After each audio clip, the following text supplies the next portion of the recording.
Begin with heating a tablespoon of olive oil in a large sauté pan over medium heat. Toss in a chopped onion, a diced carrot, and a diced stalk of celery, sautéing for 6 to 8 minutes, or until they soften. Now introduce minced garlic, allowing it to cook for a minute.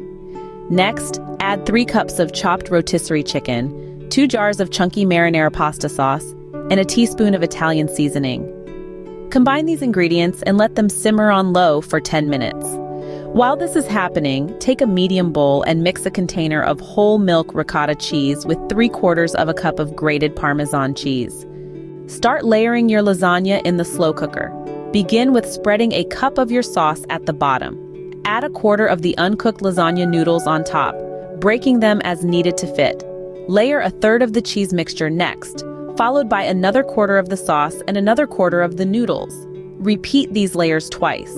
Crown it with a final layer of noodles, the rest of the sauce, and a generous sprinkling of shredded mozzarella cheese. Finally, cook on high for 3 to 4 hours, or on low for 6 to 8 hours until the noodles are tender. Please let me know in the comments below how this recipe turned out for you. As always, the recipe is in the description.